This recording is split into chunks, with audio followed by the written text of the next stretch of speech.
Hey guys, this is Communications back again, this time with another episode of Talking Cinema. And anyway, I thought I'd start out with talking about this article that you're looking at right now on PG-13 movies now are actually more violent than R movies, study says. Um, okay, alright. Anytime I see articles like this, it really pushes a button for me. Because I call bullshit. I call bullshit on it. I'm sorry. The study is full of shit because the reason why we think PG-13 movies are actually more violent than R movies is because there are more PG-13 movies than there are R. So there's a more abundance of PG-13 movies than there are R-rated movies, especially in the action genre. There's like maybe one or two R-rated action movies every year, it seems like. Dread and the Raid Redemption, I guarantee, are more violent and more bloody and more gory and more full of death and violence and destruction than any PG-13 movie that anybody's going to list this year or in the past decade. And so, and I don't buy this bullshit because I've seen what PG-13 movies look like in the 80s, and they were a lot more violent, they were gorier, and they could get away with a lot more. For example, the Monster Squad. That's PG-13. You have kids saying shit. You have kids saying swearing. You have a scene where Dracula lifts up a little girl and says these exact words. "Give me the amulet, you bitch!" I mean, he says that. Dracula picks up a little girl and calls her a bitch in the Monster Squad. That would never happen in a PG-13 movie today. And that's even shocking now, that scene. Look at Red Dawn. That's a PG-13 movie. There's blood and there's blood everywhere in that movie. And so PG-13 movies are more violent. Okay, I'm gonna try to give this article a chance, but I'm pretty sure it's full of fucking shit. And I might sound like I'm pissed, because I am. I'm sick and fucking tired of this stupid ass argument. Because you look at any R-rated film from the 80s, 90s, the 80s and the 90s, and you compare it to any PG-13 movie in the past 10 years, the 80s and 90s R-rated films are more violent than the fucking movie, than the PG-13 films. Unless they're trying to say that PG-13 movies are more violent now than R-rated movies now, I could kind of see that. But like I said, it's because PG-13 movies dominate the theatrical schedule. So when you're going to see a movie, majority of the time it's gonna be PG-13. You have very few R-rated movies unless they're comedies. So of course, an R-rated comedy isn't going to be that violent.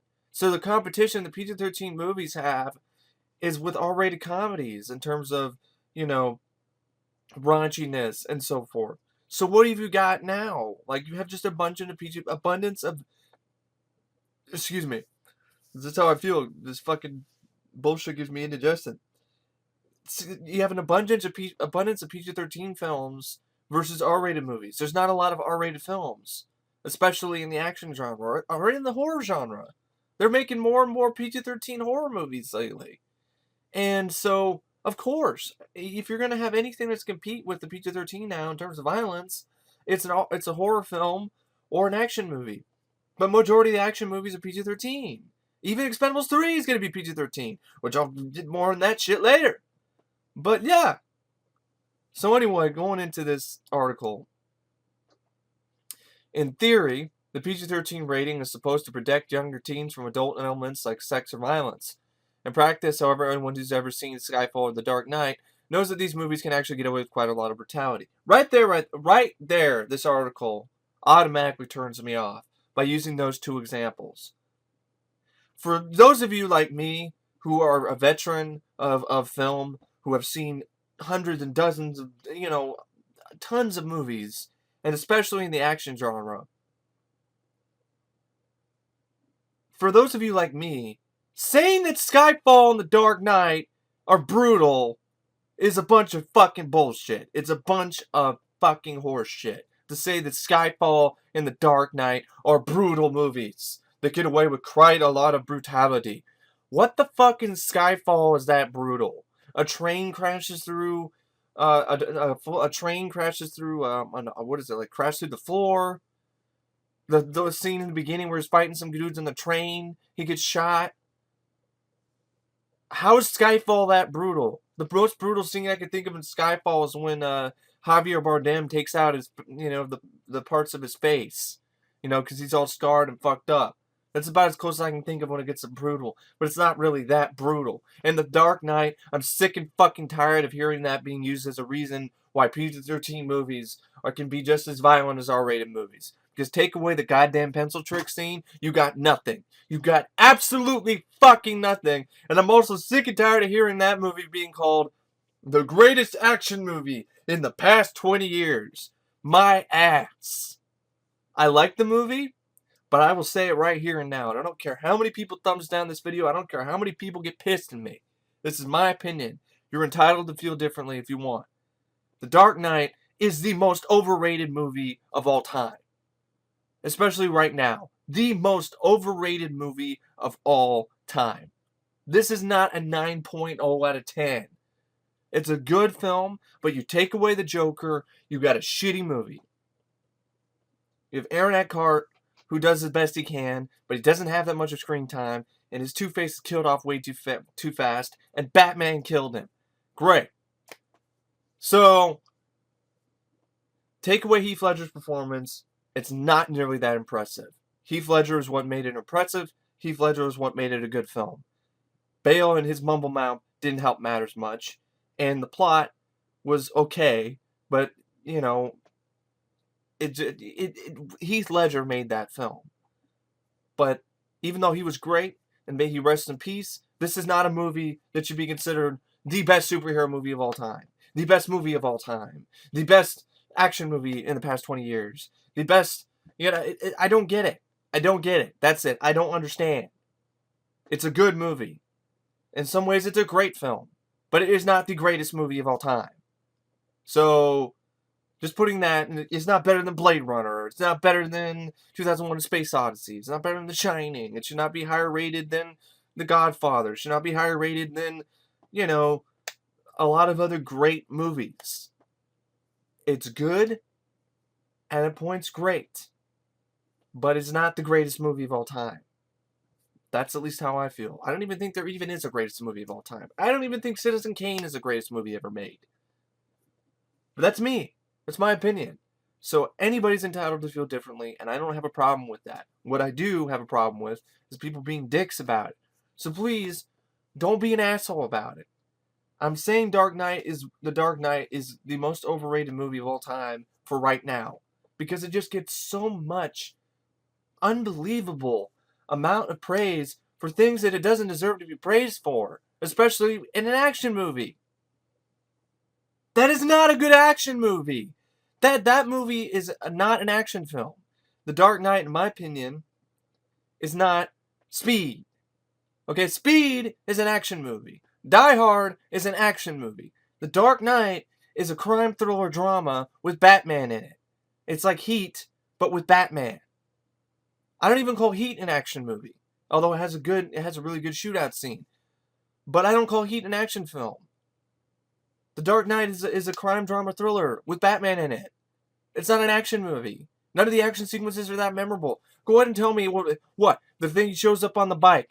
Oh, that's so memorable. The Joker shoots a truck and it flips over. I've never seen that before in my entire life. When I see articles where people say that The Dark Knight is one of the best action movies of all time and broke new ground, I get pissed because there's a bunch of fucking shit. Because I've seen action movies. I've seen PM Entertainment films, which is direct-to-video, like Last Man Standing with Jeff Wincott and things like that. Even the Sweeper with C. Thomas Howell has more action than The Dark Knight. Those movies have no budget, and they have cars flipping over, they have explosions, they have gunplay. What the hell? The Dark Knight doesn't have that much gunplay. There's a few moments here and there. There's a scene where Batman goes against a SWAT team, but he doesn't do anything. He just incapacitates them, takes away their weapons, puts a bunch of cords on them or whatever, and throws them in other places because he doesn't want to hurt them. And that goes blink and you miss it. The fight scenes in The Dark Knight are very short. very fast, cut very quickly, and not much of anything. So, what? What makes The Dark Knight a great action film? There's a decent chase with the tumbler bike and the chasing after the Joker, the SWAT team going after the Joker. Okay, but I've seen that before in a million other movies and a million other times. In fact, Cobra has a better car chase than The Dark Knight. That's an awesome car chase with the awesome 50 car, with an awesome car. What I'm getting at, that's bullshit. I'm sorry. The Dark Knight is not the best action movie in the past 20 years. Give me a fucking break with that shit. I've seen action films like Shoot 'em Up. I've seen things like The Transporter. I've seen even the first Expendables. The last 30 minutes or so are more action-packed than anything in The Dark Knight. So, bullshit. So, that's just how I feel. Okay. I hope I'm not offending too many people, and I hope that's not my intention. It's just I feel heated. I feel really passionate about that. You know, I like The Dark Knight. This is not somebody saying that I hate. I don't hate it. I like the movie. I did. You know, it took me a while to appreciate it, but I appreciate the film and I like it. But it is not the best movie of all time. It is not the best superhero movie. Superman the movie is a better movie. Superman 2, I would say, is a better film. Spider-Man 2 is better than The Dark Knight, in my opinion. It has a better story. It has a better hero. You know, better action scenes. So, I mean, that's my opinion, though. You know, if anybody feels differently, that's cool. If you are one of those people who think it's the best superhero movie ever made, that's fine. But don't try to make everyone feel that way. And I think that's the problem. The Dark Knight has so many overzealous, you know, not all the fans are like that, but there's a good amount of overzealous fans in Nolan's Batman films that just rub people the wrong way. And they can't seem to comprehend that the possibility that The Dark Knight might not be the best movie ever made. So, which is their problem. Because people like that just give fans of the movie a bad name. So, it's a great movie in its own right, but it's not the greatest superhero movie of all time, and it sure as hell is not one of the greatest movies of all time. And it's not even close to being one of the best action movies in the past 20 years. Like, there's so many articles that said it was the best action movie since Die Hard. Are you fucking kidding me? There's not one action sequence that can remotely even compare to any of the Die Hard films in that movie. There's better action sequences in A Good Day to Die Hard than there are in The Dark Knight. But that's my opinion. I'm pretty sure people are going to be pissed. And keyboard warriors come out of woodwork, be a bunch of assholes. Go right ahead. Be my guest. Been there, done that. But, yeah. So that... 13 minutes in, and it's just nothing but a, you know, fuck Dark Knight! Ah! No, but really, that's not how I like the movie. I want to emphasize that, folks. I like The Dark Knight. What I don't like about it is how much it is getting put on a pedestal. A pedestal that it does not deserve to be put on. That's how I feel. That's what aggravates me. Is it's a good movie, but it's not the greatest movie of all time. And sure as fuck is not the greatest action movie since Die Hard. And this shit. It's very brutal. Bullshit. There's nothing brutal about it except for the pencil trick scene. If anything, it's just about as brutal as 1989's Batman. And that might be even more brutal, and that's a PG-13 movie. 1989's Batman, you have stuff that's implied, like where Jack Nicholson's Joker basically took some girlfriend of his and basically disfigured her on purpose with acid, and then she committed suicide. That's pretty freaking brutal and bleak. The stuff where Batman's messing up people with machine guns with blowing up the Axis chemicals with the Batmobile. You know, the stuff where the Joker is poisoning people with Smilex. No, it looks like this guy's been using Brand X. Yeah, it's pretty brutal too. That's the '89 Batman's pretty dark as well, and so is Batman Returns. Penguin's plan at the end is to kill the firstborn kill Gotham's firstborn kids. Yeah, kill them. Kidnap all of Gotham's firstborn and drop them in a well, pretty much, and to die. You can't get more brutal than that. It's killing kids. But The Dark Knight, it's so brutal. What the fuck is so brutal about The Dark Knight? That's just my opinion. What is so brutal about it? Two-Face's fucked up face? Is that it? Is that the most brutal that people want? Oh, his face is so scarred and burnt. Yeah. That's not even... So? It's not that brutal. I don't get it. That's it. I don't get it. I don't get why The Dark Knight is always used in these articles about PG-13 movies being as violent as R-rated films. So anyway, here's the rest of the study. In fact, the new study indicates films have become more violent since the PG-13 rating was first introduced in the 80s. To that extent, the PG-13 films actually have more gun violence these days than R-rated movies do. Well, like I said, it's because there's more competition, there's more PG-13 films, and you have more gun violence, but when guns shoot people in PG-13 movies for the most part, you just see a puff of air, or you see nothing. So when people shoot people in PG-13 movies, it's not violent. It's about as violent as a fucking cartoon. Really. So, we're talking about gun violence. Why don't we talk about episodes of like this cartoon SWAT Cats or some shit, or the X-Men cartoon, or let's talk about cartoons like the G.I. Joe cartoon where they're shooting laser guns, and let's go in and say that that's more violent than R-rated movies because there's a lot more gun violence, but there's no consequences. So if anything, PG-13 movies are worse than R-rated films because when people shoot another person in a PG-13 movie, there's no mess, there's no anything, there's no consequence. Guy gets shot, he falls down, he's dead. But in real life, you shoot somebody, they're gonna bleed like fucking crazy, like a stuck pig. You shoot somebody with a 50 cal in real life, they're gonna be left. All that's gonna be left is a bunch of hamburger, as evidence in Rambo in 2008. Which was actually a R-rated movie that actually felt like an R-rated film.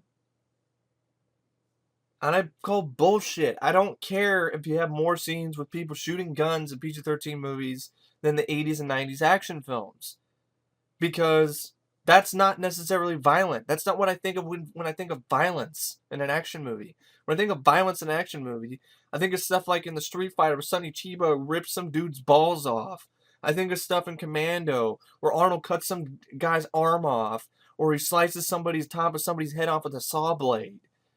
I think that's what I think of when I think of violence in an action movie.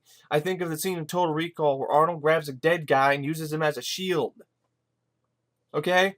That's what I think of an action movie. Like in RoboCop, where you have the guy with Emil, he's like, he got exposed to toxic waste, it gets hit, he gets run over by a car, just leaves a bloody mess all over the windshield.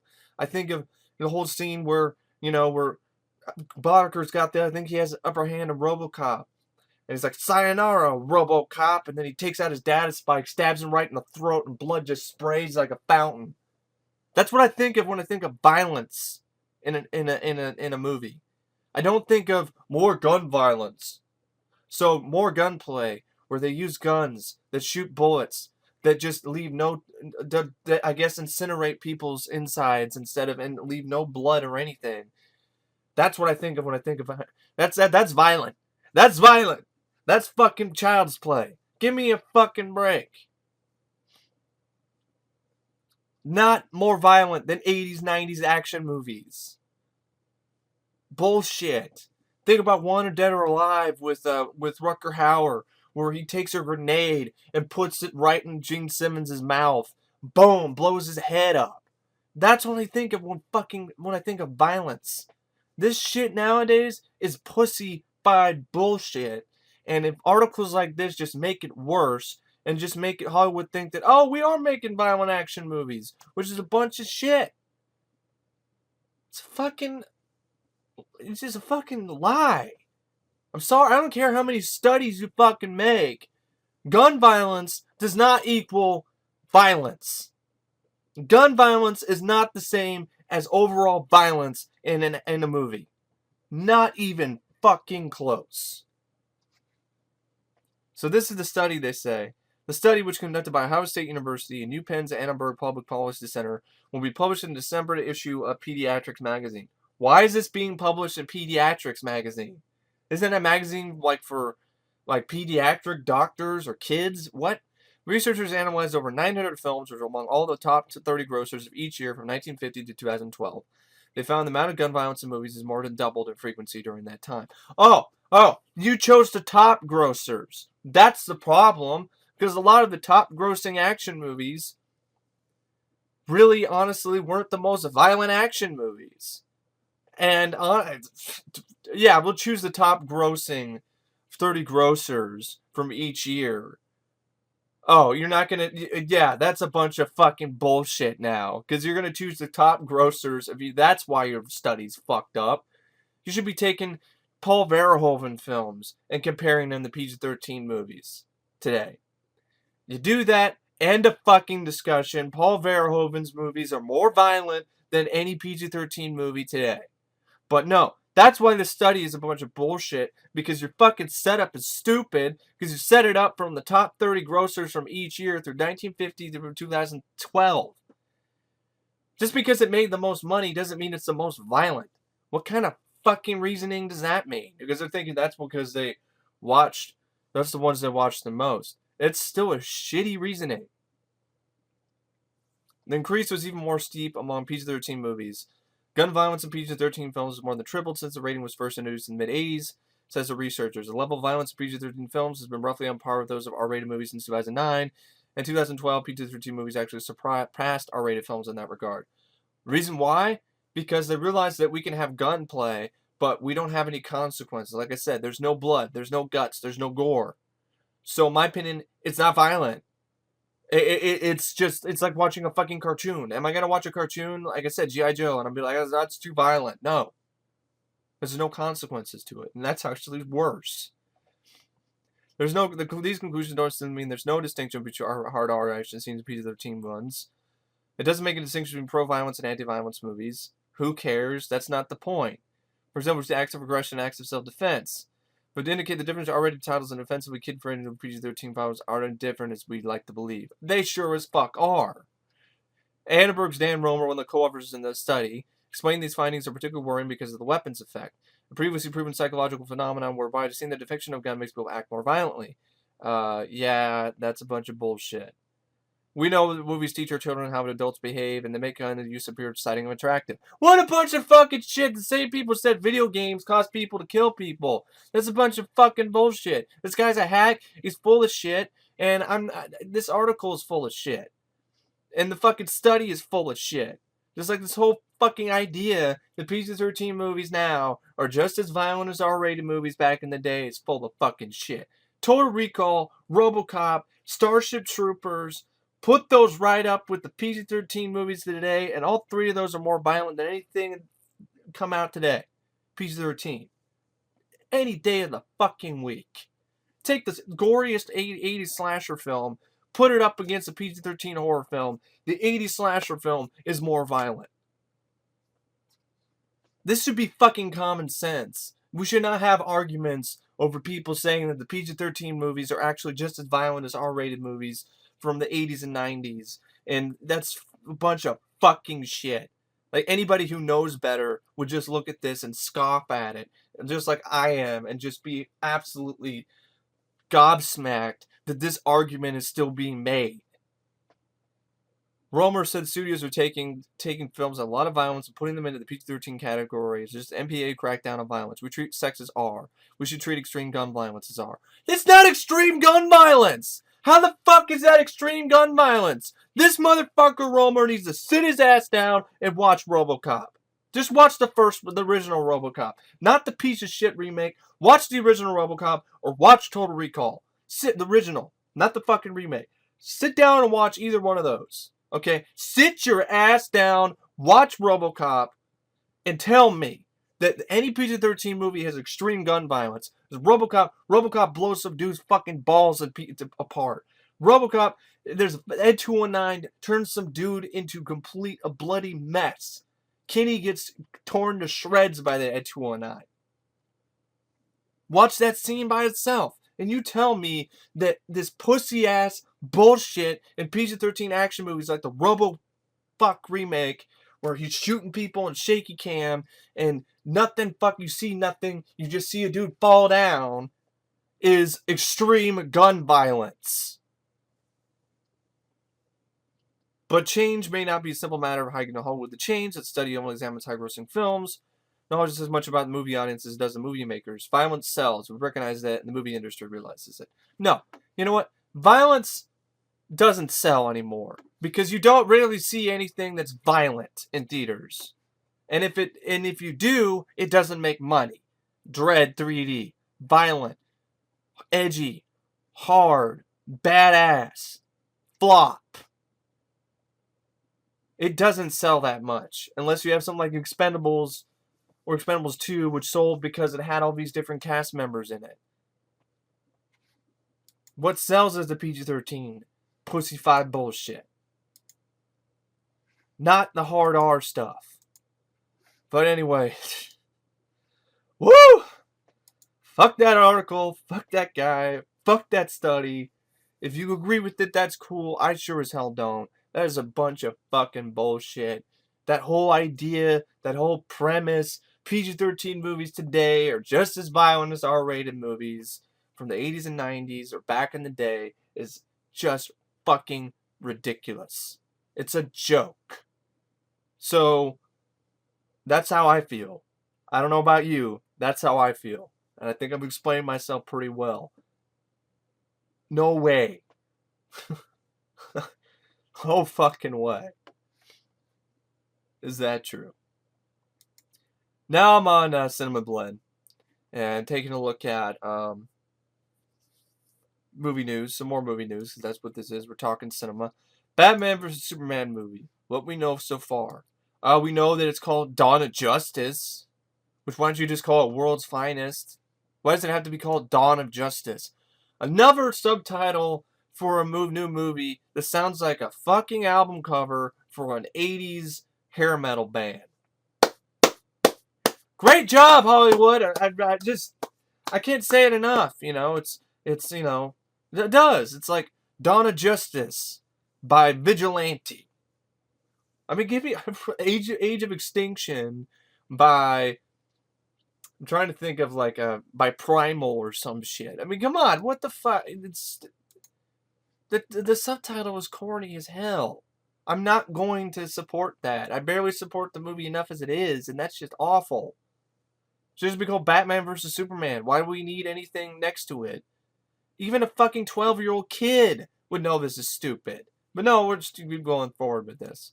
Zack Snyder and David Goyer. More on David Goyer later, who has been saying a lot of fucking comments that make me want to punch him in the face. I already don't like this guy enough as it is for, thinking he's the savior of DC and he's one of the best writers of all time. Motherfucker, you directed and wrote Doll Man vs. Demonic Toys.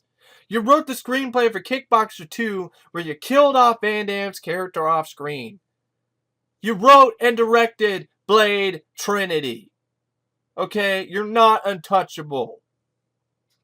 And you wrote Man of Steel.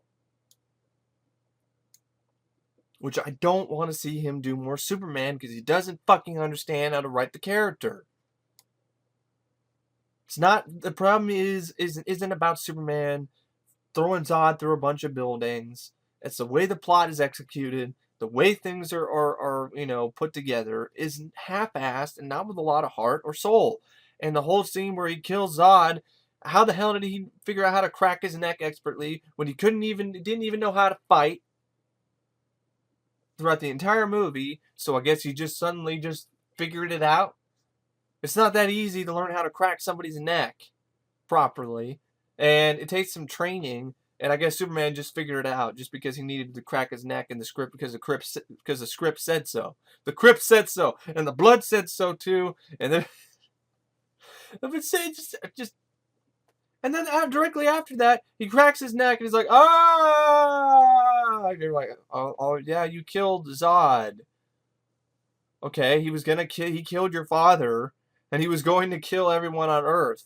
I understand you don't want to kill people, but that really wasn't established until he killed Zod. I agree with some people's criticisms. That scene was just there so they can make it look like Superman is a badass. So Superman is not this Boy Scout anymore. He'll break your neck, pretty much. Which is not what I want to think of when I think of Superman. Sorry. And then directly after that scene has no impact, because directly after that he's cracking jokes. And he's directly after that he's snogging Lois Lane. And then after that, directly after that, you have a fucking scene where he stops at he grabs a satellite out of the sky, and then you have some military chick thinks he looks hot, and then end credits. So yeah, they didn't have that much impact. But anyway, Zack Snyder and David Goyer are working on it. I think Zack Snyder has been kidnapped by aliens and replaced by a completely different director, because I'm looking at the colorful, style that he's done with all of his other movies. Even Sucker Punch has more life and soul and spirit in it, and The Man of Steel. And that movie sucked, but at least it had some life to it. What happened to his style? I mean, I thought he was a perfect choice because of 300 and Watchmen. Watchmen is a very colorful, bright, visually stunning movie. And Man of Steel is dark, dingy, gray, bleak, and just dull to look at. I wonder why. Because I wanted Superman to be more like Batman. That's why. The story, the Man of Steel and Dark Knight will team up. They will start to film as enemies, which, okay, fine. I heard the Superman costume was lightened up a little bit. We'll see. The Batman costume, not much of anything. Wonder Woman, gonna have like maybe 2 scenes, probably gonna make cameo. Same thing with Cyborg. Lois Lane. I thought Amy Adams had her moments, but then later in the film, she became completely changed her motivations and just acted like a funnel for Nolan's dialogue. And Lex Luthor, played by Jesse Eisenberg, has the potential to be the miscast of the century. And other known associates. Okay, we know nothing about Batman vs Superman. What we know so far, nothing. We don't know anything about this movie. We know a couple people were cast. We know Wonder Woman is going to be in it. Cyborg is going to be in it for a little bit. We know Batman's in it. We know Superman's in it. We know Zack Snyder's directing it. We know David Goyer is writing it. That's all we fucking know. And we know Lex Luthor is played by Jesse Eisenberg. And we know Jeremy Irons is playing Alfred. That's all we know. We know nothing so far. So this article was a fucking waste of my time. Drew Goddard's Daredevil departure maybe means Sony wants the Sinister Six too soon. Or too soon. Too soon is right. But I mean, really it said soon. He left Goddard, left the... I don't even like the idea of a Sinister Six movie. Like, if you're going to do it, I like the idea that one of my subscribers left a comment about, where it should be like The Most Dangerous Game, but with Spider-Man. So it should be like that. It should, excuse me, I didn't mean to show you my shadow background there. It should be like The Most Dangerous Game with Spider-Man. So it should be like the Sinister Six hunting after Spider-Man. That should be the movie, Spider-Man versus the Sinister Six. Not a movie just about the Sinister Six. Because I don't think a lot of those characters, honestly, like Mysterio, Vulture, Rhino, are developed that enough in the comics to really warrant having their own movie. Just having their own movie by themselves. And when has that ever worked? Have you ever seen a movie where the whole movie is just about villains? Just about the villains? No. You haven't. Unless it's like a comedy about like supervillains and like they're really bad or something. I don't get it. I don't get why Sony has a hard on for a Sinister Six movie. Just wait till Spider-Man 3. Or wait till Spider-Man 4. Or just do a Sinister Six movie, but have Spider-Man in it. You have to have Andrew Garfield in it. You have to have the whole thing where it's Spider-Man versus Sinister Six. It's the most dangerous game type scenario, and Spider-Man's outnumbered. He's getting hunted down by the Sinister Six. That's what it is, and he's got to use his wits. He's got to use his powers. He's got to figure out a way to make it out of this alive, and beat the Sinister Six. That's what it should be, not just a Sinister Six movie with just about the Sinister Six. That's a fucking mistake, and I think that's what they're gonna do, and I really have no interest in that whatsoever. And I like them making Spider-Man 2. But I have no interest in just a movie about the Sinister Six without Spider-Man. No interest whatsoever. Guardians director James Gunn won't choose between Marvel and Edgar Wright. Yeah, because Edgar Wright got basically decided to leave Ant-Man. Which is good. People might be thinking it might be creative differences with Marvel. He wanted to do some things differently. They didn't want him. They didn't want him. You know, they didn't agree with him or something like that. Right off the bat, I think Ant-Man is a dumb idea to have for a feature film anyway. He's not really. I'm sorry. I don't hate the character, but I do hate some of his motivations. I mean, he abused his wife later on in the comic. He's a wife beater. That's not really that somebody I want to see as a star of his own film. And also, it's just as Ant-Man, he's a guy who can get really small. And so we're gonna have sequences like akin to Honey, I Shrunk the Kids in a live-action Marvel film. Sign me up! I want to see that in the big screen. No, I don't. I don't understand why they even greenlit an Ant-Man standalone film. I mean, at this point, you know, I'd rather have what is it? Is it Iron Fist? I think it's Iron Fist. I think that's who it is. I think it's Iron Fist and yeah, it is. It's Iron Fist and Luke Cage. I'd rather have an Iron Fist and Luke Cage movie than an Ant-Man film or a Luke Cage film. I'd rather have a Black Panther standalone movie than an Ant-Man movie. I've never cared for Ant-Man. He's basically Marvel's answer to DC's The Atom, who was around before Ant-Man. DC's The Atom is just a guy who can shrink to, you know, really small size. That adds for like one cool scene in the Avengers 2 maybe.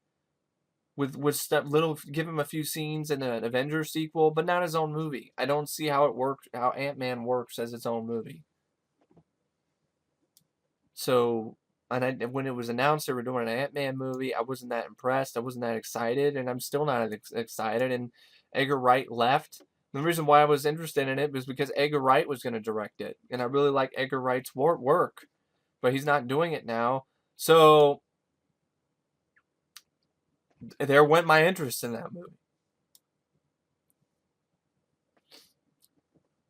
So, yeah. So directors replace Edgar Wright. I don't care who. I'd be fine if they just cancel that movie. Just don't do it. Daniel Radcliffe circling David Eggers, showing over a lot. I don't really care. Anthony Yelchin, who we just snobbed this area. Edgar Wright abandons Marvel creative differences.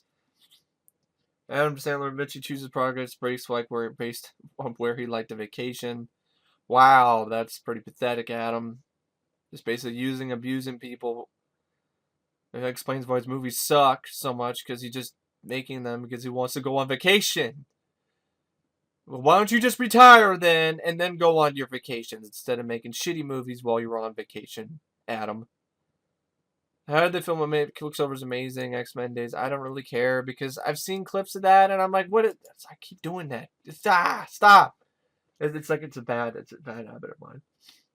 I constantly do that all the time when I'm even looking at stuff on the internet because I keep checking my progress on like a download I'm doing or whatever. Anyway, I don't get what's so awesome about that. What's so amazing about a guy who runs super fast, and I guess, you know, it's supposed to be like a heist scene where he breaks out it's a prison break. And I'm like, okay, I still have to see the movie, so it might be really awesome, but I mean, it's just Quicksilver's just the Marvel's The Flash, but not as cool.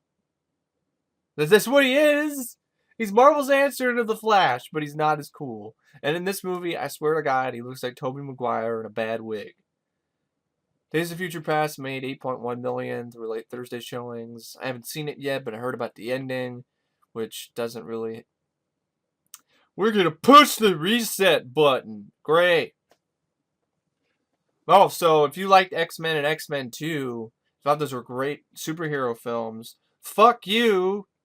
Those don't exist anymore. They don't have any meaning because we just reset the timeline. So those movies are completely useless and are you just whatever. Who cares about X-Men and X-Men 2? And the fact that Bryan Singer himself did that and did that ending is infuriating to me. It was just his way to just make up for the fuck ups that Fox did, and with Zack Snyder's, not Zack Snyder's, with fucking Brett Ratner's X-Men 3.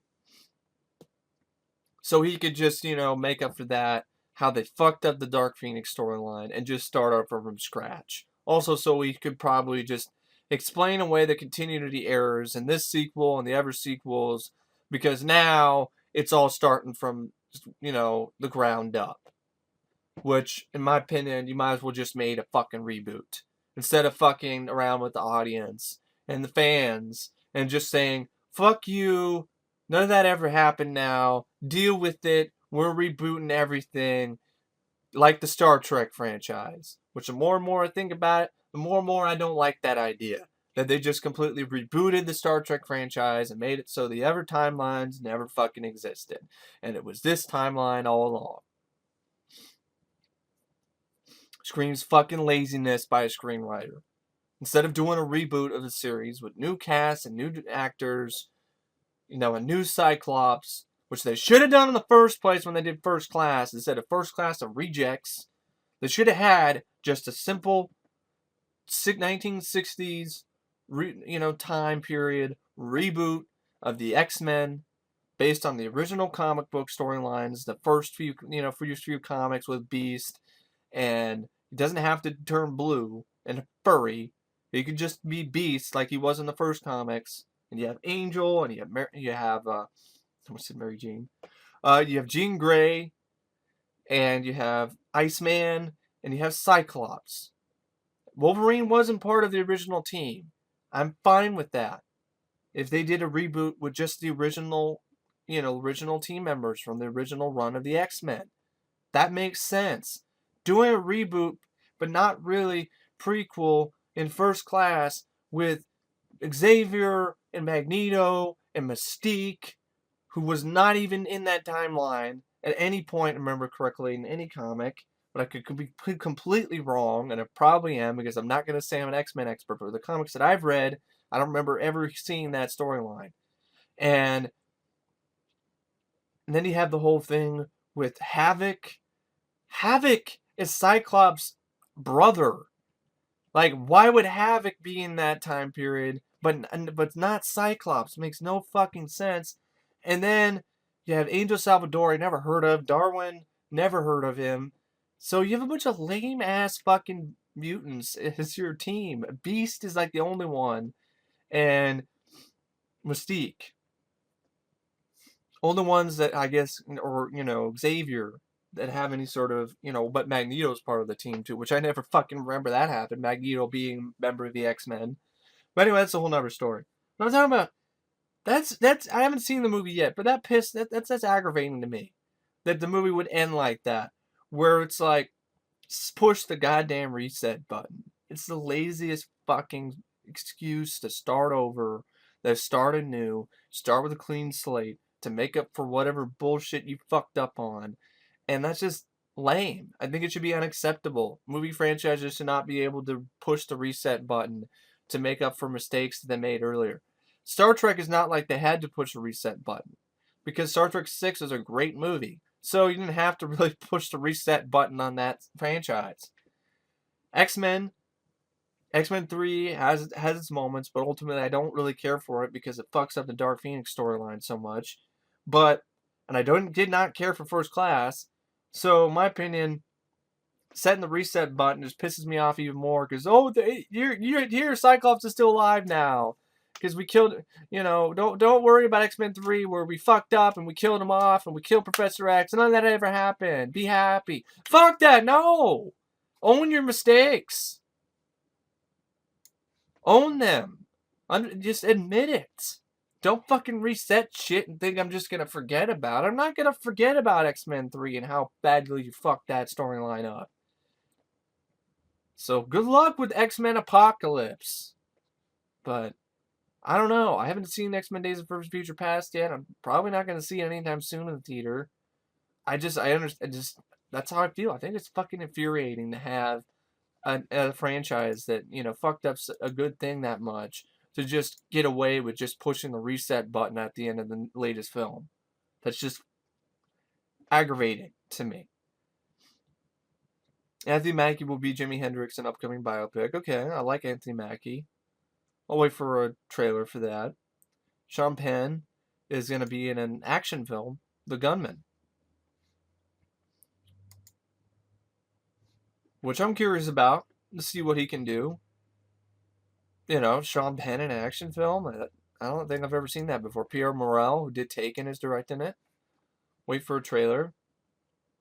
Michael Gondry's new, I don't really. She-Hulk, which I'll get into fucking comments that David Goyer made about She-Hulk when I get to that part of the article here. Dear studios, please stop destroying big cities and massive buildings. Why not? Who cares? Gabe Toro?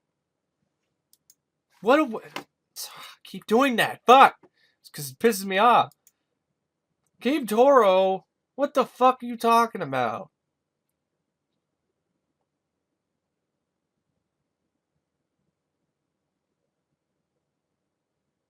These creative decisions have normalized this sort of destruction so audiences could accept it. It used to be scary to destroy a building. Watch the original trailer of Independence Day, which set up the standard for blowing architecture up real good. Now it's the money shot. Oh, shut the fuck up. Quit bitching and quit whining. It's a movie, Gabe. I can't believe he gets paid to write this type of fucking trash. Can I have your job, Gabe? Because I'm guarantee I'll do a better job as a writer for Cinema Blend than you. Because I wouldn't be writing bullshit like this. Stop destroying big cities and massive buildings, because destroying buildings used to be scary and upsetting, and now it's the money shot, and that's not right. That's not morally right. What are you on your fucking Christian white right wing agenda? You getting on your soapbox and saying shit like this? So fucking stupid. Are you kidding me? Prime example is put on footage of 9/11. There isn't a single person who's going to sit down and look at that and think that's not scary. That's not terrifying. That's not horrifying. That's not sad. When you watch a movie, especially something like Godzilla, you want him to destroy big cities and massive buildings. That's what Godzilla does. So bitching about it is unfucking believable. Are you fucking kidding me? Is this what criticism? Is this what Hollywood and people who watch movies, people who write for fucking movies have fallen this far down to? Is to write shit like this? Please stop destroying big cities and massive buildings because it's not right. And you should not do. You fucking kidding me? It's a movie. It's for entertainment. We know it's not real. What is up with this shit? You know it's not real, right, Gabe? It's a movie. It's not meant to be real. Unless it's a documentary or war movie or based on a true story. Godzilla isn't based on a true story. Independence Day isn't based on a true story. It's entertainment. You sit down, you turn your brain off, you look at it, and you some explosions, some good effects. That does not lessen the impact of a real-life explosion or a city getting destroyed or a massive building falling down. It's like the same people who make fucking shitty arguments about video games cause violence in real life. Or when you watch, gore in a horror film, you're desensitized. A real gore doesn't bug you anymore, which is bullshit. Because I watch surgery scenes with eye surgery. I can watch Lucio Fulci and his eye poking scenes. I can watch those scenes and not be too upset because I know it's a fake eyeball. But in real life, real eye surgery, I can't even sit through footage like that. It makes me squirm so much. And even a lot of surgeries, brain surgery, any actual real life surgery footage, I get freaked out. When I see somebody get hit by a car, I've been hit by a car, but I actually saw somebody get hit by a car. I was not shocked. I was not scared. I was freaked out. Dude got hit so hard his shoes flew off. When you see this stuff in real life, it does have impact. It does have weight. People who make these stupid ass arguments that because that you see this stuff in movies, that people who see these movies now have no reaction anymore because of this stuff, because of big cities and buildings blowing up in movies, that if that happened in real life, none of us would really give a shit, is pretty much what it, exactly that. Shit. It's a shitty argument, and it has no basis. It's just a bunch of needless bullshit conjecture that any person who has actually seen these things and experienced these things for themselves is still going to feel it. Like I said, Gabe, watch some 9/11 footage, please. Or have a bunch of people in a room, show some clips from the new Godzilla and show clips from the 9/11, the 9/11 footage when the Twin Towers fell. Everyone's going to be shocked and appalled and still upset and angry and horrified at that footage. And they're going to look at the Godzilla footage and they're going to realize it's just a movie. It's not real life, and Godzilla's breaking buildings down, but they're not going to be nearly as horrified because they just saw one of the most horrifying things they've ever seen in their life, which was when the Twin Towers fell. Give me the fucking break with this bullshit. This is what writing, this is what people are getting paid to write. Is this fucking shit.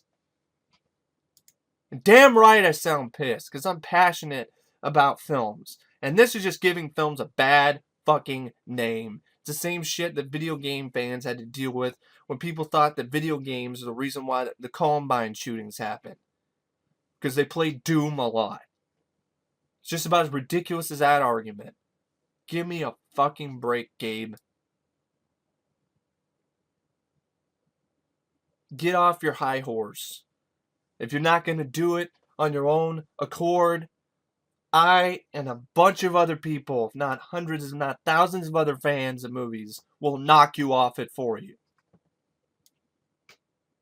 If I was running Cinema Blend, I wouldn't even publish this fucking article. I'd be like, are you kidding me? What the fuck is this shit? Stop whining and crying.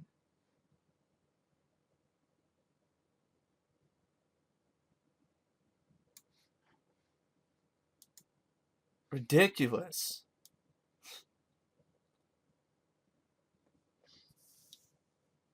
Monster High movie, great.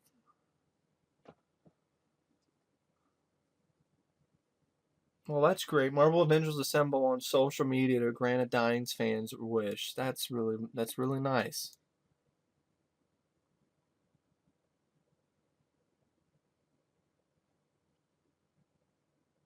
That's great. That's a good story. For Stratford Caldecott, 6-year-old comic book fan who has months to live. He's battling advanced prostate cancer. His dying wish was to see Captain America the Winter Soldier before passing away. His condition means that he cannot see it in the theater, and the DVD release date will likely arrive too late. They approached Marvel to try and secure a private screening of Captain America's sequel. They also tweeted the members of the Avengers, from Robert Downey Jr. to Chris Evans, to see if they would take a picture of themselves holding up a sign saying Captain America / Thor / Iron Man for Strap, so that we can surprise them with their messages of support and encouragement. That's great.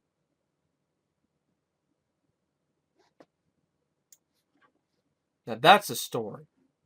That's worthy of posting on Cinema Blend. Not, yeah,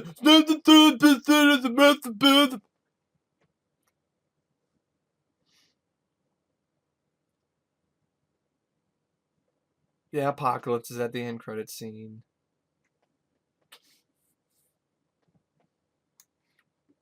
Gareth Edwards is going to film the first Star Wars spin-off film. 20 years after River Phoenix's death, Dark Blood, the movie, the last film that he was in, is going to return. Is going to go to theaters. They, I guess, got enough funding to finish it. I'll be curious in checking it out.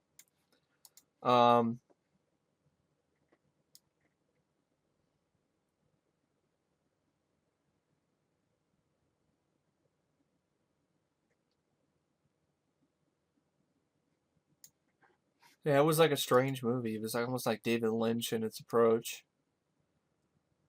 Transformers Age of Extinction campaign urges us to keep Earth human. It's the Age of Extinction! It sounds like a Europe album title. I can totally see Europe. Europe, Age of Extinction. It's from the band who sang the Final Countdown comes the Age of Extinction. Transformers, Age of Extinction. I'm not gonna look at the viral campaign. Keep Earth Human. So this is so stupid. After all the Transformers have done for us, we're gonna come back in this movie and be like, we don't need you. We made our own Transformers and keep Earth human because you're a bunch of aliens. We don't like aliens on our planet. So you're racist assholes. So we're a bunch of racist or speciesist dickheads now. For the alien species of Transformers that saved our asses 3 different times. But no, they're evil. We don't want them. Keep Earth human. Yeah, because there's just a few Transformers on Earth means that Earth isn't human. So fucking retarded. Just like this stupid plot for and a stupid title for Transformers 4. Such a stupid fucking movie. You haven't seen it yet. It's gonna be stupid. Marky Mark's acting like he's still in Pain and Gain. It's a Transformer. You know, you have 50 different American flags in the trailer. You have Dinobots, which I've never cared for. I don't care about Dinobots. I don't care about Transformers anymore. You got Marky Mark with a gun sword. Would you just take the gun sword and use it as a fucking anal suppository? Just shove it right up his ass. Because that's what it's going to feel like watching this movie. I guarantee it's going to be like a fucking gun sword. Like 10-inch gun sword just shoved right up my fucking ass. With no lube. Stupid viral campaigns like that. And the stupid plot where it's like Kelsey Grammer decides that Earth doesn't need Transformers anymore. Even though it saved your fucking planet 3 times, you would think that at that point, after the first time, you would think that they would be welcome here. No. Not even close. Jim Henson's Creature Shop is not working on episode 7. But there are some other puppets, and there are some other things that I've seen in a little video that J.J. Abrams is doing where if you donate a certain amount of money, I think to a charity, you end up getting it put in a raffle, so to speak, or a drawing of somebody who could come in and have a bit part on episode 7. And he's on this set, which looks like it might be something like Tatooine, and there's a practical puppet in the background. So Star Wars Jim Henson's Creature Shop might not be working on the film, but there may be some other people, because he's really emphasized he's going to do more practical effects. And seeing that little video kind of did make me a little bit interested in Star Wars Episode 7. I'm just, like I said, I don't have anything to go off of yet. Before I really put a real opinion on that movie, I'm going to wait till I see a trailer. Because there's not much I can go off on right now. Teenage Mutant Ninja Turtles, the Teenage Mutant Ninja Taints. Well, they're not even ninjas. So, Teenage Mutant Nasty Taints. Yeah, so they're not ninjas. They're Teenage Mutant Nasty Taints. They hit select IMAX theaters internationally. So, all the other countries get to see this nasty taint, see the nasty taints before we do. Sucks to be them. Roger Ebert celebrated in full trailer for documentary. Okay, that's cool. I'll give that a look sometime.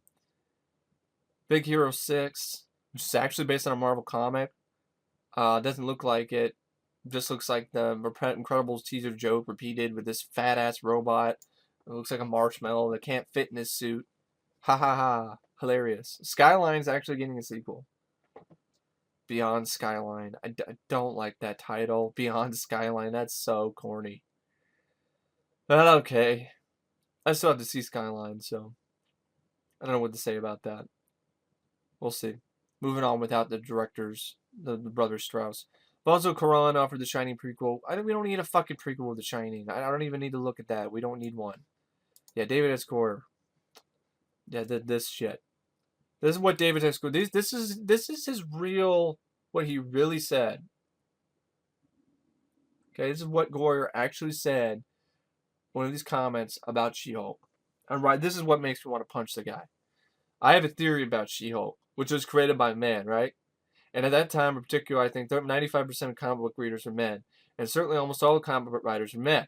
And so when they created She-Hulk, right, who was still smart, so it was like, I think She-Hulk is a chick you could fuck if you were a Hulk. You know what I'm saying?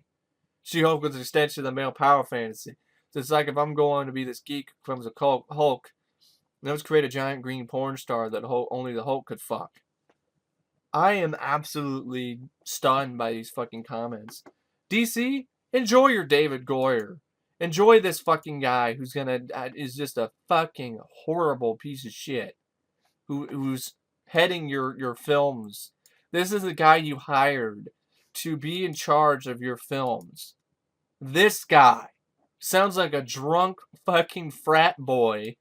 Yeah, he sounds like a drunk frat boy at a fucking frat party in a fucking college. Or one of those Jersey Shore assholes.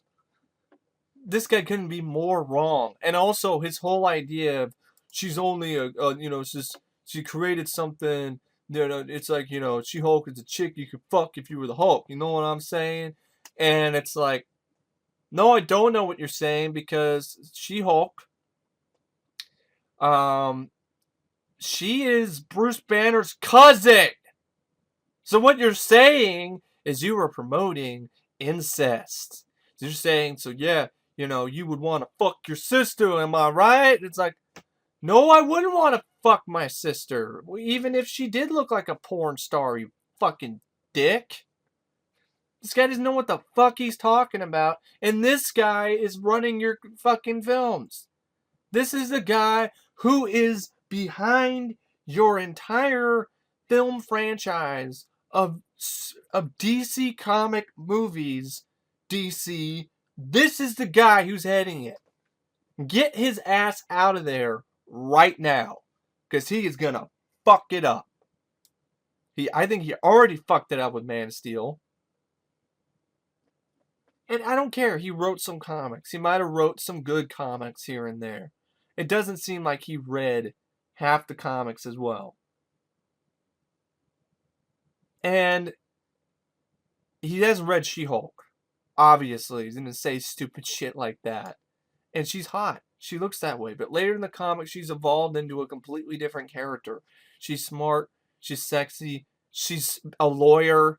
She's not just a fucking porn star. There's more to She-Hulk. Just,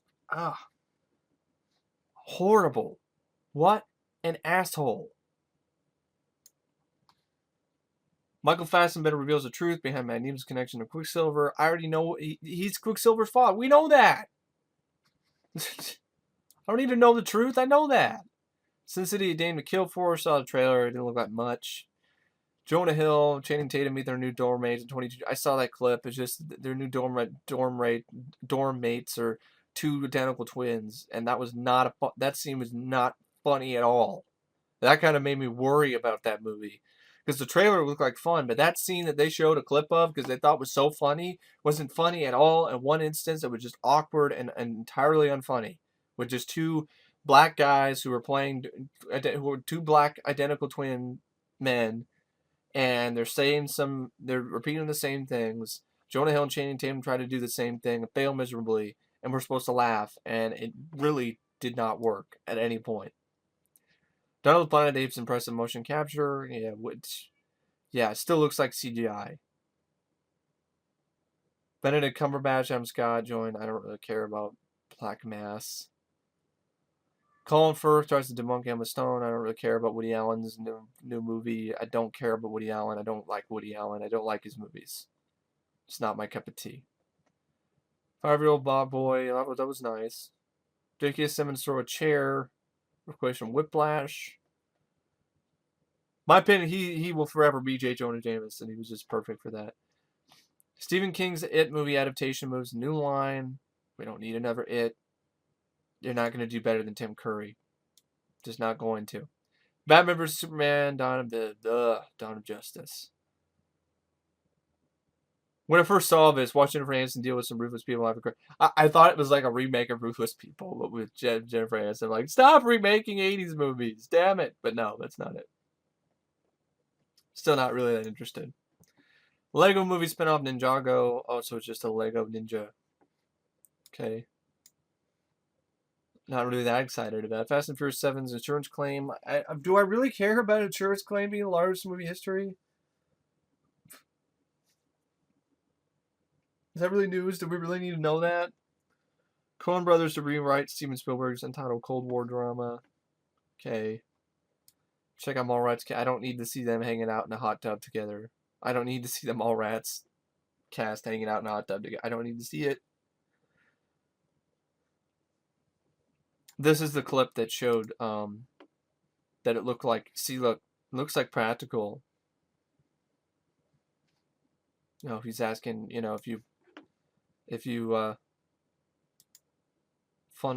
a fundraiser. MIT has developed a glasses-free 3D projector. Okay, get that in the fast track. That'd be nice. Molly Ringwald joins Jem and all. Batman's new suit isn't actually black. Of course it's not. It's black and white. It's a black and white photo. It's so obviously gray and with a black cape or something. I mean, what? We know that it's not just black. It's black and gray. That does look pretty cool when you color it. So I'm like, why didn't you just do that? Obviously, it's inspired by the Dark Knight Returns Batman.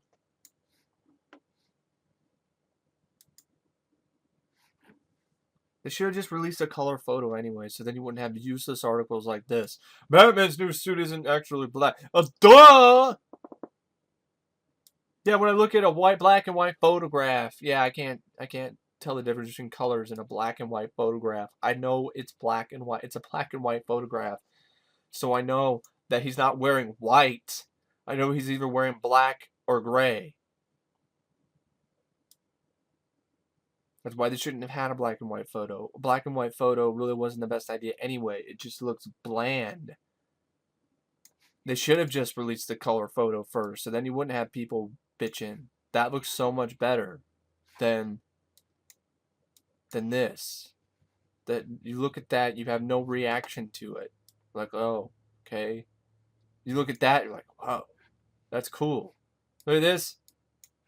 Oh, somebody's messing around with the Photoshop filter again. Molly Ringwald joins Jem and the Holograms. Yep, they're making a Jem and the Holograms movie. It's truly, truly outrageous. Running out of fucking ideas. Molly Ringwald joins the cast, of course. Steven Soderbergh have his hands over Magic Mike XXL. I didn't see Magic Mike. I know my name is Mike, and my friends, when that movie came out, just kept calling. It would never end. It would just be like every time I get in Skype, like, "What's up, Magic Mike? Magic Mike, you gonna go see Magic Mike?" And I'm like, "No." So when that comes out, you know, be more of that, more playful ribbing for my friends, which I don't mind. It's cool. Ryan Gosling did a directorial debut. Okay, and there's nothing really for it. Can't really see the trailer. Batman vs Superman pick ignites speculation of the Joker. It's just a playing card. There's nothing. We don't even know anything about it. It's just a playing card on a concrete slab. Anything you talk about is just speculation at this point. Does it have a Joker? Is it a Joker card? You don't see. I don't know what it is. It could be the Ace of Clubs. Who knows? Fucking know. I don't know what it is. It's speculation. It's not a story.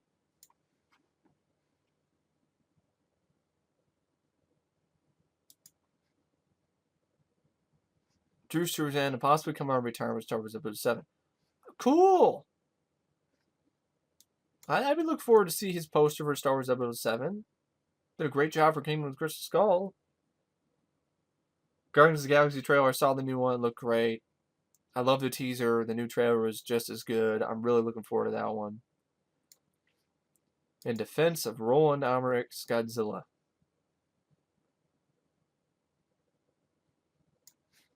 I enjoyed that one. I still enjoyed it in the 1998 film. It has its problems, but has more Godzilla in it.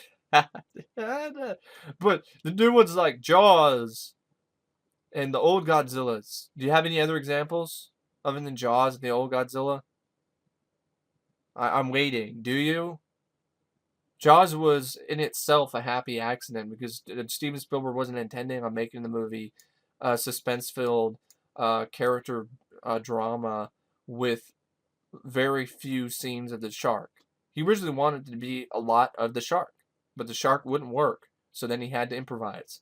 And that's why Jaws is as great of a movie as it is, and that's why Steven Spielberg went on to have a phenomenal career afterwards.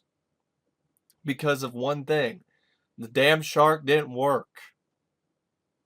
The old Godzilla, there was no budget, so they couldn't really have a lot of Godzilla in it, because they didn't have the money. Or a lot of four scenes of Godzilla destruction.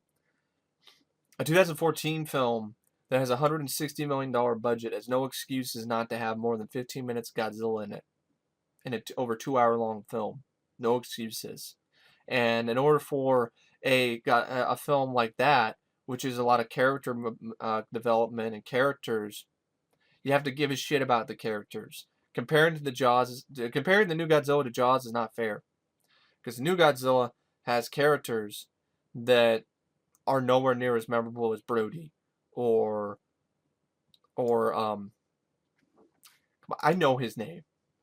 Quint. No, nobody's in that film is gonna be as memorable as Quint. Or Richard Dreyfuss's character.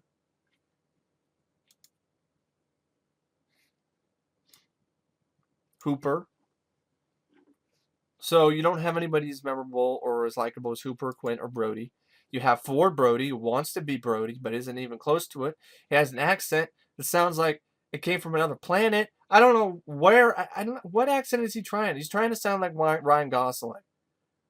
Aaron Taylor Johnson, Kick-Ass, is trying to do his best Ryan Gosling impression of Godzilla. It's not really. I don't want to hear that. You know, I'm gonna get in the train. I gotta get on the train.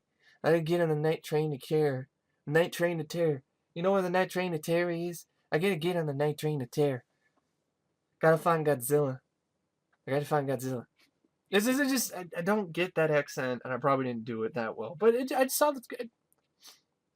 I'll be honest. I haven't. I've seen. I tried to sit through the film on a cam, but the last half of it was so goddamn dark. I couldn't see Godzilla, so I couldn't really have a proper opinion on the film. But I did watch the film all the way up until that point, and it wasn't fucking impressing me.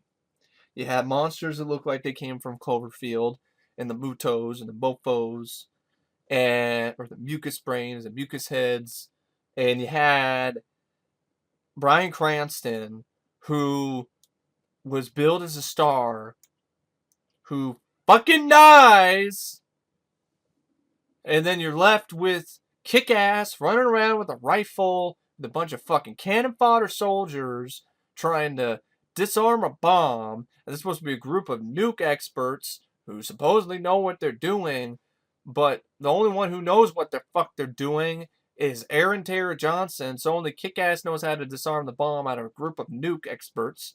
Yeah, these other nuke experts. The only nuke that they are an expert in is the fucking microwave, because for some reason they don't know a jack shit about the things that they're supposed to be an expert in. Only Aaron Taylor Johnson knows. And you have glimpses and teases of Godzilla. You see his foot. You see some other stuff. And then it cuts away to more fucking boring bullshit with the soldiers and fucking Aaron Taylor Johnson wanting to find a bomb. And all the while, I'm like, why did you kill off Bryan Cranston? Why am I left with this guy who's bland, who has an accent that's faker than fuck? Why? And then I'm like, where the fuck is Godzilla in a movie called Godzilla? And this isn't being a cynic. Okay? Is it too much to ask to have a Godzilla movie, that has a good amount of character development, characters I care about, and and story, but also have a lot of Godzilla, a good equal amount of Godzilla in it, an equal amount of Godzilla toppling buildings, an equal amount of Godzilla kicking some ass, not 15 minutes out of a 2 hour long movie? Okay? Is that too much to fucking ask? I don't think that's too much to ask. I really don't think that's too much to ask, in my opinion. To want to see a Godzilla movie where it's called fucking Godzilla. It's the first Godzilla movie you've seen in 10 years, and you would like to see more than 15 minutes of Godzilla in it. Just like I'd like to see an Iron Man movie that has more than 15 minutes of Iron Man in it. Is this too much to ask? This is a disturbing trend that is really pissing me off. To see movies that don't have nearly as much of the title character in them as they should. And it gets a pass. It's just like, oh, well, it's much more than that. It's much more than that. It's much more complex, and you're just impatient. You just don't. No, I'm patient. I'm patient. I am. A movie like Jaws is a slow burn. Aliens is a slow burn. Alien is a slow burn. Even Die Hard in some instances is a slow burn. Slow burns work. The movie Aberration I really liked, an underrated 1997 flick that barely nobody talks about with Pamela Gidley. That was a nice slow burn of a flick, but it also had a good build up, and it paid off because there was a ton of lizards and they were really cool. What do you have in Godzilla? Is the payoff worth it? I don't know yet because I haven't been able to see the ending because the fucking cam was darker than fuck. It was like, looking outside at like 2 a.m. trying to make out any kind of shapes or, make out the fucking trees in the background, my backyard. But it was like trying to do that. So it was really shitty. But so I can't be fair to the Godzilla scenes yet. And I will see the film all the way through again sometime. But I'm just saying about what I've seen so far. And I wasn't impressed.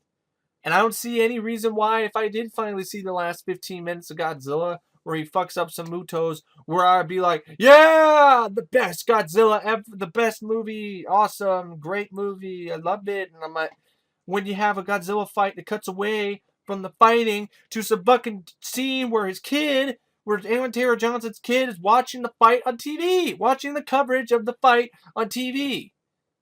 I don't know how anybody can come to defense of that scene.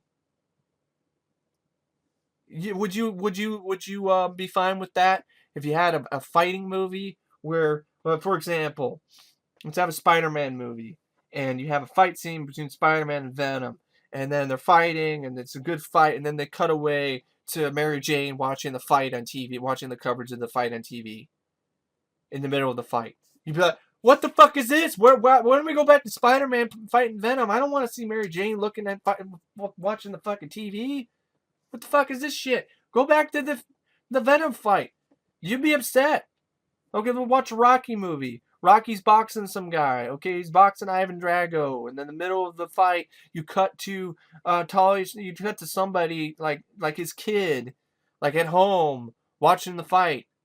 And you've done that before, but that was like in the montage. But like in the middle of the actual fight, not in the montage. They cut to his kid watching the coverage of the fight on TV. Like, go back to the fight. I don't want to see Rocky's kid watching the fight. Go back to the fight. I don't know how you can defend that. I'm sorry.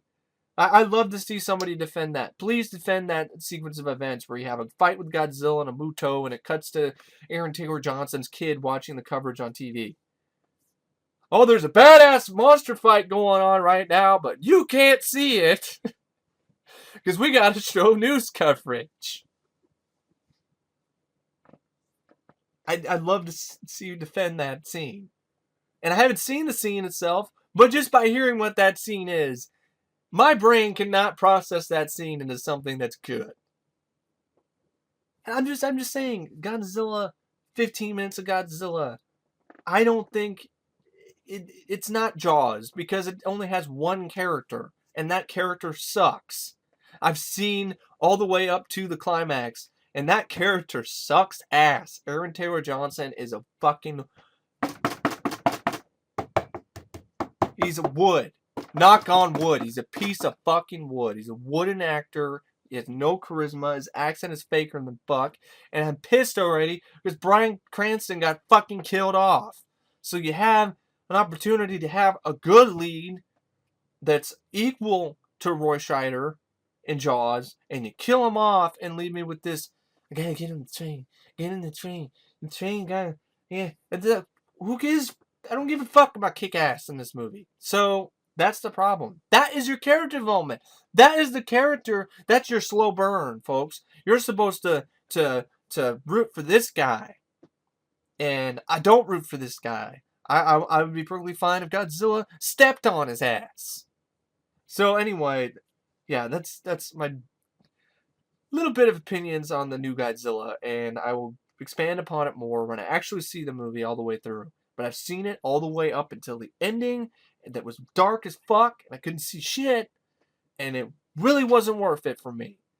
So, and I thought all the way up to that point, Bryan Cranston was good. Some of the stuff with the Mutos was interesting. But stuff with Aaron Taylor Johnson, I didn't care for. I thought he was a shitty actor in this movie. That his performance sucked. And you've had scenes where, the stupid nuke team who doesn't know what the fuck they're doing except for kick ass. Then you have the stuff where you see glimpses of a tease of Godzilla. It's like, oh, it's playing with me. And I don't like being fucked. I don't like being fucked around with. So that pissed me off. And then you got scenes where he finds the Muto nest, like, out of fucking accident, out of sheer fucking coincidence, and shoots them. And just not impressed from what I saw. And I can't really truthfully say that it's a bad movie because I haven't seen it all the way through yet. But from what I've seen so far, I don't really have hopes that last few 15 minutes is going to make it a great film. Because all the way up until that point, I was bored. I didn't like the character. I was pissed because it killed off Bryan Cranston. And yeah, so more on that later. But that's my thoughts on Godzilla, as much as I've seen of Godzilla. Anyway, a new Pixar Cars shorts today for free. I don't give a shit about Cars, so I'm not going to give a fuck about the short. Jackie Chan, Sean Scott, much we've been doing with Rennie Harlan. They're doing a film called Skip Trace, Jackie Chan vehicle, where they're playing like their buddies, and I'll give it a look. I'll wait for a trailer. I'll watch the trailer. I'll give it a look. It's glad to see Rennie Harlan doing an action movie again. I'll be curious to what he could do. I mean, Hercules really didn't have much to work with that movie, so we'll see. We'll see. Rennie Harlan, if he can get on his A game with action movie, he can do a really good job. So we'll see. Juliette Lewis isn't Gem and the Holograms. I don't give a fuck about Gem and the Holograms. I didn't grow up with that show. Stephen King's Gerald's Game. Okay. I haven't seen Oculus yet, but it didn't look impressive to me. I thought the lead actress looked like she couldn't act her way out of a fucking snowstorm. And they had this stuff where, oh no, I think I'm eating a sandwich, but no, I'm eating a light bulb. Ah! I as well just been putting a dick in her mouth instead. Oh no, it's a dick. It's not an apple, it's a dick. Zach's Braffs, I wish I was here. I don't care about that movie. X-Wing, Red Squadron X-Wing Fighters, that might be interesting. I see a spinoff like that. Hugh Jackman wants his own X-Men, wants his X-Men to steal a major idea from Star Wars. I don't care, I'm not going to look into that. Hugh, in my opinion, is just not Wolverine anymore. After the Wolverine, the whole Wolverine origins and his whole getting on his soapbox saying it's for the kids. Wolverine is for the kids. I was done with him as Wolverine. Because Wolverine has never been just for the kids. Wolverine is a berserker badass, and there's never been one moment of berserker rage except for in X-Men 2. But I'm talking about true berserker rage. Never seen it on film yet. And I don't know if you ever will, and that's bullshit. There should be an R-rated Wolverine movie.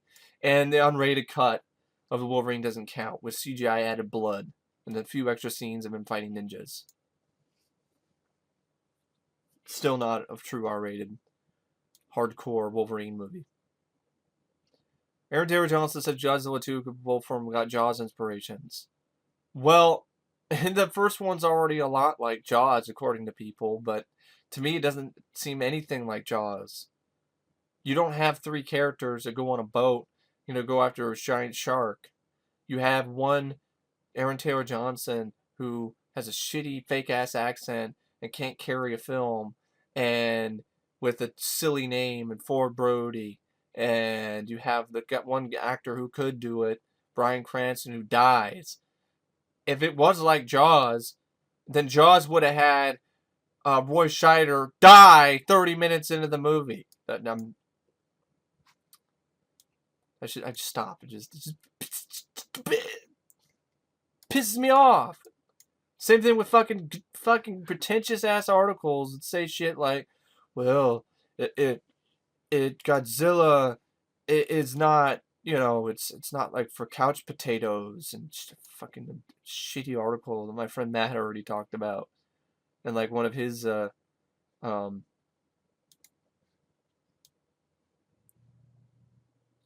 he talked about it in one of his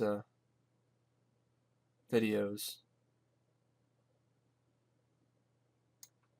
Yeah, this article, which I'm just gonna take a look at it too, because this article sucks. Why there's just the right amount of Godzilla on Godzilla. Right off the bat, look at this.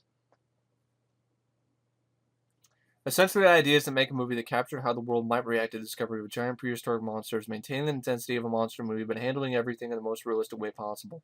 Oh, I'm sorry, I'm not talking in a snobby enough voice. Essentially, the idea is to make a movie that captures how the world might react to the discovery of giant prehistoric monsters, maintaining the intensity of a monster movie, but handling everything in the most realistic way possible. And on top of that, they also wanted to make a direct sequel to the original 1954 Godzilla, which is handled in a more far serious fashion than most of its sequels. Others have tried to create realism within fantastic situations. Most notably Steven Spielberg with his movies Jurassic Park and War of the Worlds. Only one of them has stood the test of time. But just the fact that director Gareth Edwards is able to create a movie that evokes an enormous scale while still retaining a level of realism while dealing with something as far-fetched as giant monsters is quite an achievement. What might seem like a simple idea of taking something incredible and likely impossible and translating it into a real-world setting might seem easy, but in fact it's probably harder than doing straight fantasy or science fiction. It all has to be believable, and this means having human characters, though, through whom you can experience all the film's incredible events. It would have been nice to see more Godzilla fighting the unfortunately named Mutos, but honestly, I'm convinced that the more they showed, the more it would take away from the approach and the material that they were attempting.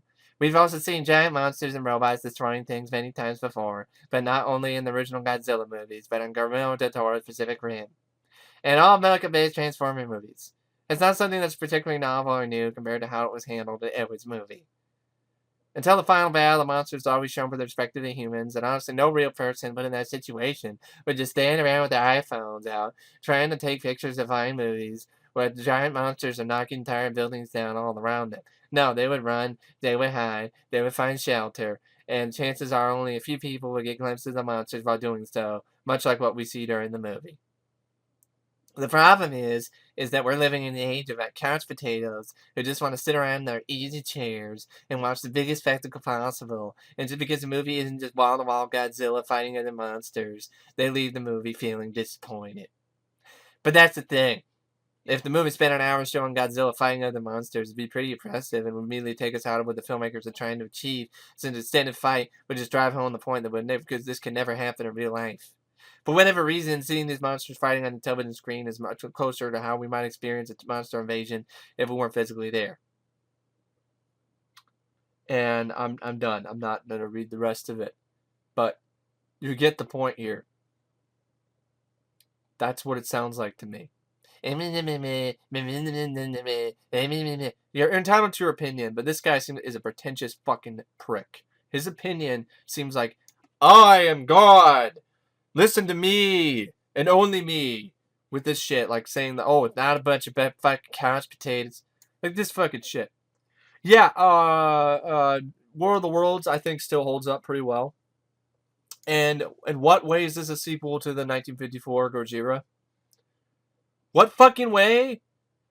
There's no reference. There's no anything that infers that is except the shit that you're pulling out of your ass. And then other movies that try to create this Jurassic Park, War of the Worlds. War of the Worlds still stands up pretty well, in my opinion. And then I'll let you points this out. We've also seen giant monster robots destroying many things that were original Godzilla with Del Toro's Pacific Rim, Michael Bay's Transformers movies. There's not that much Transformers in Transformers movies. And Pacific Rim, there's like 2 scenes, and the rest of it is fucking boring ass talky bullshit and wannabe Top Gun. Yeah, it's like Top Gun, but with not as fun. With no Kenny Loggins. It's just no Danger Zone. It's just Top Gun Flight School, but not in Pacific Rim. And then this shit. People wouldn't be no real person put in this situation would stand around the iPhone trying to take pictures of Vine movies, giant monster knocking down entire buildings all around them. Bullshit. Have you seen fucking videos on the internet? They would fucking do that. There would be some dumbasses who would do that. Don't give me this shit. Get off your fucking high horse. Or I'm gonna knock you off it with a fucking baseball bat. Give me a break. They would. There are people. People who are stupid. Some people are fucking stupid. They would do that. And this is the pretentious shit that pisses me off. Makes me want to strangle his ass like Homer Simpson does to Bart. Why you little... The problem is that we're living in an age of cast potatoes. Just want to sit around in the easy chairs and watch the biggest festival possible. And because the movie isn't just bottom-on Godzilla fighting other monsters, leave the movie feeling disappointed. That's the problem. Assuming shit. And that pisses me off. That always pushes my damn button assuming shit about me. Because I'm one of those audience members that would like to see more Godzilla. And he just assumes that I'm just gonna... Because it's not wall-to-wall Godzilla, wall-to-wall Godzilla fighting monsters. That's why I'm disappointed. No, the reason why I'm disappointed is because your bullshit, what you're saying it's realistic, is fucking stupid. Because it's a movie about a fucking giant dinosaur that comes out of the fucking ocean and starts knocking buildings down and fighting other giant monsters. This is not real life. I almost want to be like Bill Pullman, you know, Lone Star and Spaceballs with this guy. Grab the freaking megaphone and say, "Welcome to real life." Because this is you know, this isn't real life. Okay, this stuff that he's talking about, you know, it needs to be more realistic. That's bullshit. You know what's real? You know what's real life about movies is that a lot of movies are over the top spectacles. Because in my opinion, I do agree with the people who have said that it's a way to escape from our boring doldrums of our everyday lives, to see things that we never see in real life. That's the point. If you're going to see a Godzilla movie, you're not going to see a Godzilla movie to see what it would look like in real life. If you're going to see a Godzilla movie, to see Godzilla fight some fucking monsters, kick their fucking asses, decapitate some mutos, uses atomic breath on some motherfuckers, knock some buildings down. That's what you're looking at of a Godzilla movie. You're not looking for fucking realism. You're not looking for the Dark Knight of Godzilla films. You're looking for a fun time, or a fun monster movie. That's at least what I think of when I'm going to see a Godzilla film. I'm not looking for the most realistic interpretation of the character, because it's a bunch of horse shit. Because it's not real. It's a giant fucking monster. Come on. Welcome to real life. Because that's real life. The world you're living in, where realistic interpretations of everything should be the norm, is not real life. That's a fucking fantasy land where pretentious motherfuckers sit around and sip fucking tea and shit and scoff and laugh at us who like a simple, fun movie. Just because it's not super complex and we just want a few more scenes of Godzilla kicking some ass. And that's a problem because you don't understand the new one. You're not patient. No, I just want a good Godzilla movie with good characters, good development, a good story, and have an equal amount of story and an equal amount of Godzilla. Not an equal amount of unequal amount of story and nothing, barely any Godzilla. It sounds like this movie, is 80% story and plot and mutos. There's more mutos than there are more scenes with mutos than there are scenes with Godzilla in a movie called Godzilla. And there's 20% of Godzilla, maybe even less than that. It's 85% fucking mutos and story and characters, and 15% Godzilla. That's like if I went to a pizza place and I ordered a pizza with 5 toppings and I only got one of the toppings that I asked for. I'd be pissed. I'd want my money back. I'd be upset. So, yeah, that pisses me off, assuming that shit. Just because it isn't wall-to-wall Godzilla fighting other monsters. That's why I'm disappointed. I'm disappointed because I expected better. I expected a higher standard. I expected a $160 million monster movie to have more than 15 minutes of the monster that's on the fucking poster. That's what I expected. That's why I'm disappointed. Expected to be more than just the Aaron Taylor Johnson show and his fake-ass accent. Run around trying to disable a fucking bomb with a bunch of cannon fodder soldiers. That's what I expected. I know I haven't seen the film all the way through. But like I said, those last 15 minutes, I'm going to say right now, I guarantee goddamn they aren't going to make a fucking difference. They're not going to make the movie great. They're not going to make me like the film, because I've seen movies where I've seen the last 15 minutes, 5 minutes, or whatever, like the Evil Dead remake. But everything up until that point sucked ass, so that didn't save the fucking movie. So just because you have some good fight scenes with Godzilla at the end doesn't mean you save the entire movie and made me want to watch it again and again, because I don't think I would ever want to sit through Aaron Taylor Johnson's bullshit, shitty-ass performance and seeing a good character and Bryan Cranston die over and over again. Another thing, spend an hour showing Godzilla fighting other monsters would be pretty impressive. Maybe it would take us out of what the filmmaker is trying to achieve. Well, you don't really know what the filmmakers are trying to achieve because you're not the filmmaker. That's another thing I have a problem with articles like this. Just assuming what the filmmakers wanted. Well, you're not the director, are you? Are you? No, you're not. So you don't know for sure exactly what they were trying to achieve. So kind of make that clear that, it would be pretty impressive, and I think, in my opinion, would immediately take us out of what the filmmaker is trying to achieve. That would be better. But just saying like, oh, it would take away from what the film is so fucking pretentious. And it would just drive home the point that this could never happen in real life. Well, it's not going to happen in real life. Okay? You're not going to see Godzilla show up on the fucking New York Harbor any day soon. Anytime soon. So, this argument is fucking a bunch of fucking Gojira shit. It's a bunch of Gojira shit. It's Godzilla shit. It's a monster-sized turd. The stupid argument.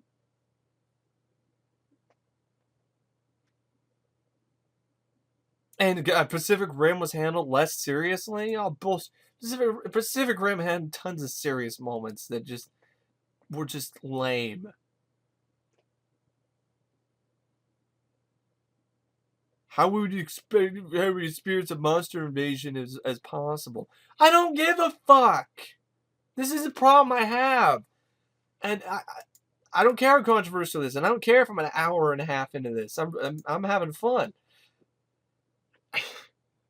There's a problem I have with this shit. I don't care. I don't care about fucking a realistic Godzilla movie. And you know who I blame? I blame the popularity of The Dark Knight. So I blame David Goyer. Not blaming Nolan anymore, because he directed the movie. He did a good job. I'm blaming the fucking writer. That's who I'm blaming.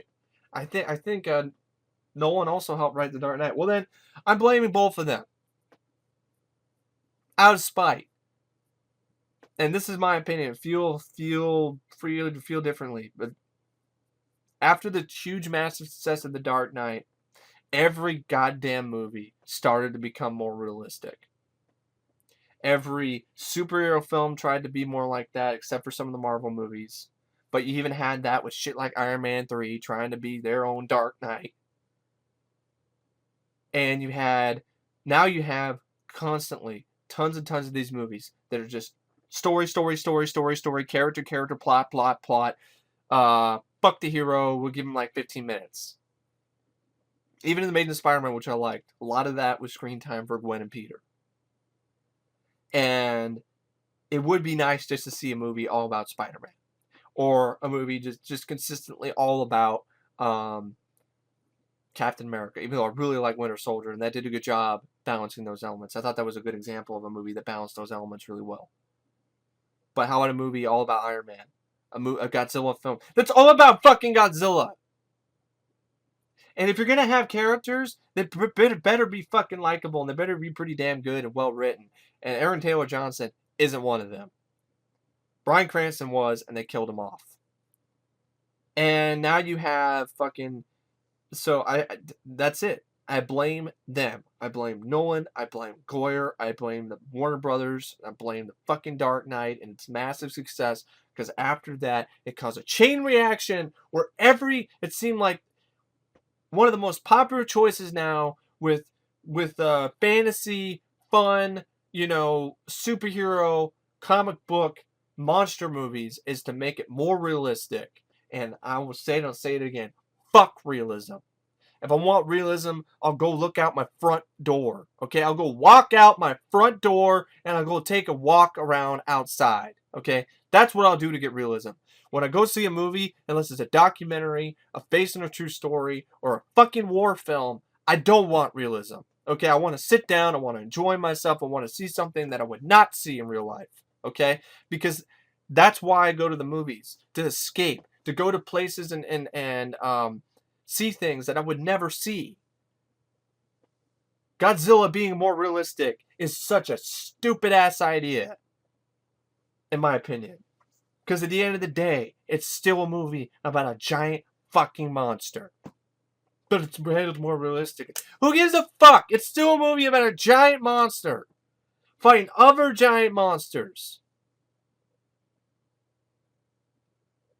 So, who cares? With Batman, it works because he's a real person. He's an actual human. He's a human being. He's not a fucking 50-foot tall lizard. Or taller than that, 100-foot. He's not a fucking giant lizard. So Batman being realistic works. I think that's the problem. It was successful, so then Hollywood thought that just because The Dark Knight was successful with this realistic angle with a superhero, they could apply that to every other superhero or every other fucking movie known to man, and it would work. And it's just like fitting a square peg in a round hole, and I'm sick and fucking tired of seeing it.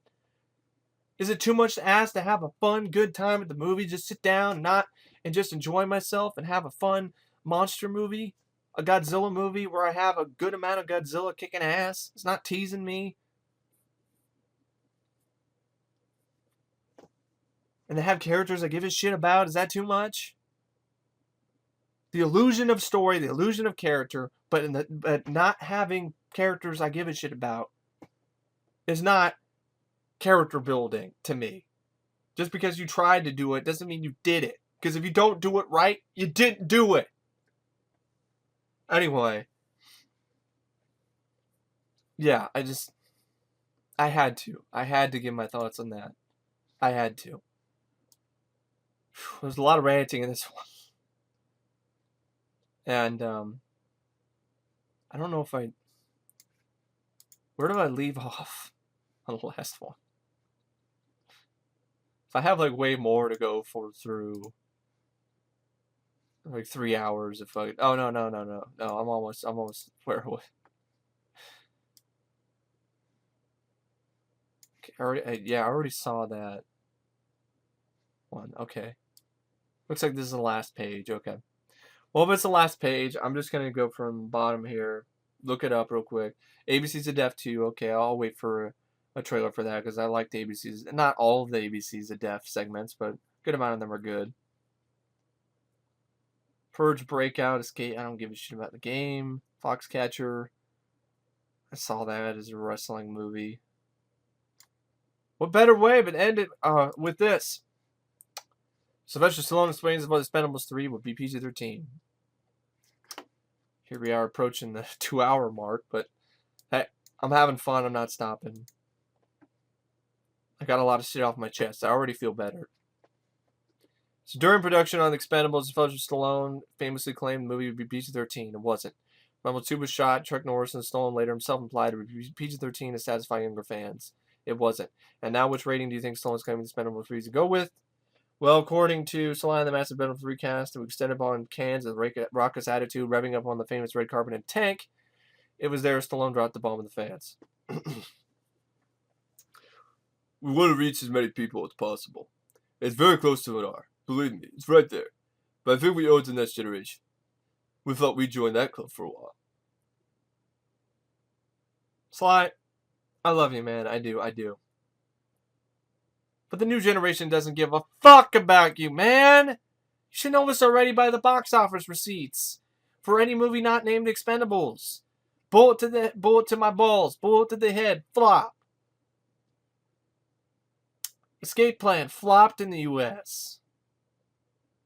And that had Schwarzenegger, and that still flopped. Schwarzenegger's movies flopped recently.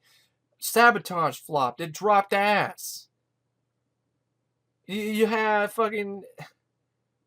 I mean, really, man. The new generation doesn't give a shit. They don't fucking care.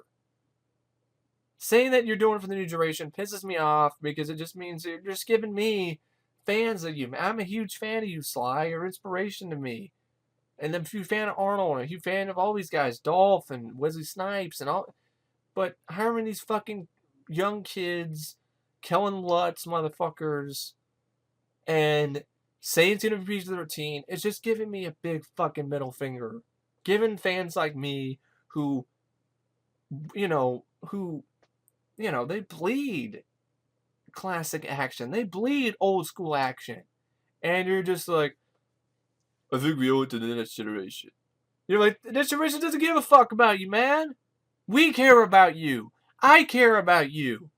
Your old fans of old school action care about you. They don't give a fuck about you.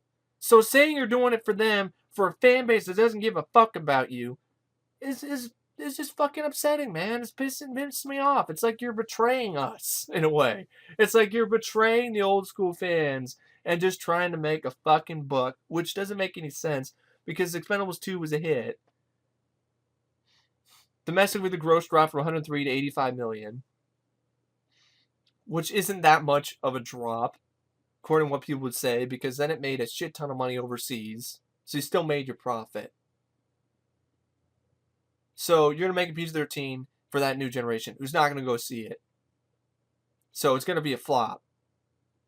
So, because I'm not seeing it now. Because you just betrayed me. You stabbed the knife in me, man. Stab the knife in me, Sly. Et tu, Brutus. Et tu, Brutus. So anyway, yeah, Expendables 3. Join you'll hope we join that club for a while. They don't give a shit about you, Sly. You owe it to the next generation. Next generation of who?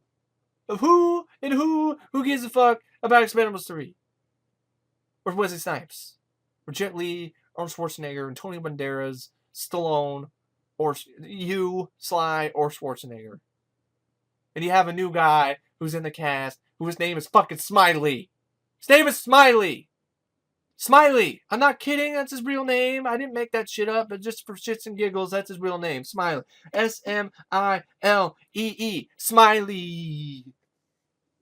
I know one thing for sure. I'm not all smiles right now over this news about Expendables 3 being PG-13. And don't give me this shit. Don't make it R last minute and add a bunch of CGI blood, because that's not going to change anything. It just means that you just half-assed it. Because you didn't make it R-rated in the first place. You just half-assed it because you were afraid of the backlash. Stupid. Expendables 2, was shot. It was going to be PG-13 to satisfy younger fans. There are no fucking. There's maybe 10% of the fan base who's into this movie. Less than that. 5% who are into your movies are younger fans. They're more interested in Frozen or fucking in Twilight movies, or not really anymore Twilight, but Hunger Games. They're more interested in the Hunger Games than in our franchise than are in the Expendables. So I don't give a fuck about your old, franchise. I wish Arnold would just show up on set and be heard about this and just give Sly rip him a new asshole. Like, what the fuck, Sly? The new generation, the next generation doesn't give a fuck about us. They don't give a fuck about me or you. I mean, look at the box office receipts. There's a bunch of flops. They don't give a fuck about us. Why make it PG-13? PG-13 is for pussies. We're not pussies. It's be hard R. Fucking people up. Shooting guns. That rip people in half. Not PG-13 bullshit. Come on, Sly. Come on. You're being a fucking pussy. I wish Arnold would do that. Just be on set. He's like, did we make our careers? Did we become legends by making PG-13 movies? Fuck no! We made our money making R-rated films. We didn't make pussy fight bullshit. We wouldn't be where we are today without R-rated movies like Commando and Rambo and so on. Fuck this bullshit. It's a bunch of shit. It's bullshit. I mean, that's pretty much, that would be nice. I don't know what Sly's thinking. I don't know what he's thinking with this. This is a mistake. But he had it planned all the way. Probably before it even shot production, it was already planned to be PG-13. The fucking teaser trailer with the whistling, and then the new trailer with stroke me, and yeah. So I'm thinking about stroking my dick while yeah. When I watch Expendables movies, I'm thinking about pleasuring myself. What the fuck was that? Maybe it's a way for Sly to massage his own ego in the trailer, because he sure as hell is doing it with this fucking bullshit. Literally dropping a bomb, dropping a deuce on us fans. So anyway, I don't know what else to say. I've gone on for almost 2 hours, and I hope you guys enjoyed it as long as it was. And fucking disappointing, man. Fucking disappointing. Just PG-13 Expendables 3. Fuck. This is bullshit. Just a bunch of fucking bullshit. Like, all of this fucking shit. Anyway, thanks for watching this latest episode of Talking Cinema, and I will check you guys later. See ya.